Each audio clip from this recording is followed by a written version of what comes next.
Assalamualaikum warahmatullahi wabarakatuh. Bagaimana kabarnya hari ini sahabat kelas 4? Semoga kita semua dalam keadaan sehat walafiat. Pada video sebelumnya kita sudah belajar tentang pemanfaatan sumber daya alam. Nah, yang belum melihat videonya bisa klik di pojokan.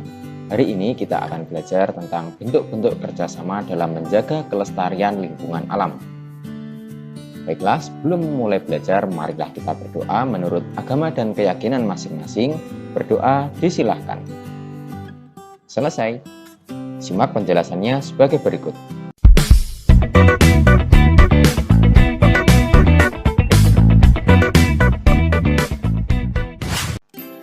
Pemanfaatan sumber daya alam harus dilakukan dengan hati-hati dan bijaksana. Sumber daya alam yang kita miliki harus dilestarikan. Kita tidak boleh memanfaatkan secara sembarangan. Jika sumber daya alam yang kita miliki habis atau rusak, kita terancam bencana. Lingkungan yang rusak dapat mengancam kehidupan masyarakat. Misalnya, jika laut tercemar, maka ikan juga akan tercemar, dan orang yang memakannya pun juga akan sakit. Menjaga kelestarian alam merupakan kewajiban kita, baik sebagai individu maupun masyarakat.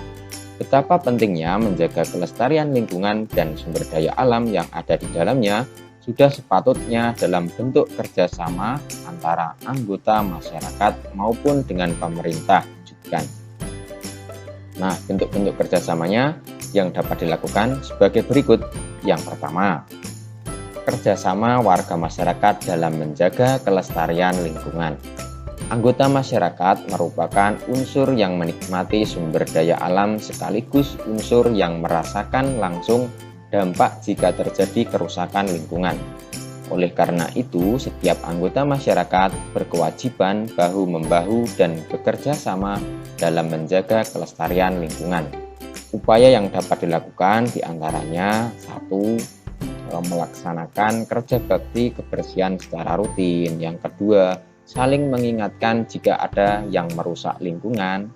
Yang ketiga, melakukan kegiatan reboisasi di lingkungan sekitar tempat tinggal. Yang keempat, mengelola sampah dengan baik. Mengelola sampah ini bisa diartikan mendaur ulang ya. Nah, selanjutnya, kerjasama warga masyarakat dengan pemerintah dalam menjaga kelestarian lingkungan. Kerjasama antara masyarakat dengan pemerintah dapat dilaksanakan dengan penetapan dan pelaksanaan peraturan program-program lingkungan hidup. Di antaranya 1. Memberikan sanksi yang sepadan kepada perusak lingkungan. Yang kedua, memberikan hadiah dan penghargaan kepada pribadi ataupun kota yang menjaga kelestarian lingkungan seperti Adipura dan Kalpataru. Yang ketiga, membentuk LMDH atau Lembaga Masyarakat Desa Hutan untuk mengontrol secara swadaya kelestarian hutan. Yang keempat, menyediakan tempat pembuangan sampah. Nah, jika masyarakat dan pemerintah telah melaksanakan kewajibannya terhadap lingkungan, maka manfaat dari lingkungan pun bisa kita dapatkan. Manfaat tersebut diantaranya yang pertama, hidup aman terhindar dari bencana alam. Yang kedua, hasil alam yang melimpah. Yang ketiga, hidup nyaman karena lingkungan asri dan udara bersih. Yang keempat, kebutuhan tercukupi dengan baik karena telah disediakan alam. Yang kelima, meningkatkan kesejahteraan masyarakat dengan mengelola dan memanfaatkan sumber daya alam. Yang keenam, sumber daya alam yang terjaga dengan baik akan menjadi modal pembangunan. Nah, demikian sahabat kelas 4 pembelajaran singkat pada hari ini.